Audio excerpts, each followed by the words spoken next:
Congress party ने आज हरियाणा के लिए अपना चुनावी घोषणा पत्र जारी किया, जिसको उन्होंने गारंटी का नाम दिया है।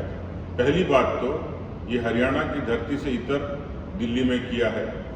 दूसरा, कहा यह गया है कि कांग्रेस ने 7 गारंटी दी और 15 वायदे किए हैं। मुझे लगता है कि कांग्रेस की गारंटी चीन के खिलौने की तरह है, जो जल्दी टूटती है, और वायदा ये तोड़ने में तो कांग्रेस का महारत ही है।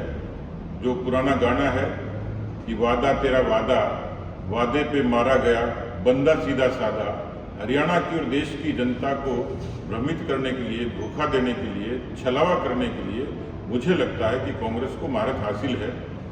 जो गारंटी कार्ड या जो वायदा किया गया, उसमें जो चीज़ें कही गई हैं वो चुनावी जुमले के इतर कुछ भी नहीं है।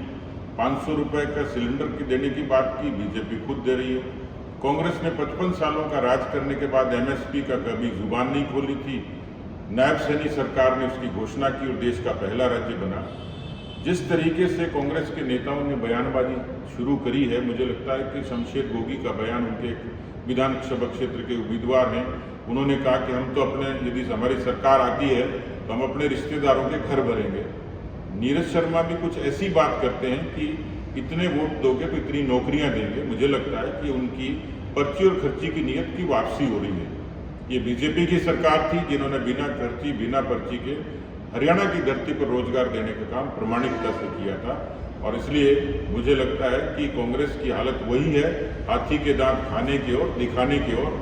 मुझे लगता है कि उनके भीतर एक इस तरह का शैतान है जो सरकार के सपने के साथ बाहर आएगा। पर मुझे लगता है कि उनके घोषणा पत्र के बाद कांग्रेस की नीयत साफ समझ में आ गई कि उनका चेहरा कुछ और है, मुखौटा कुछ और है, और इसीलिए इस घोषणा पत्र को, इस संकल्प पत्र को, इस वायदे को, कांग्रेस की इस तरीके की झूठ और छलावे को हरियाणा की जनता ने पूरे तरीके से नकार दिया।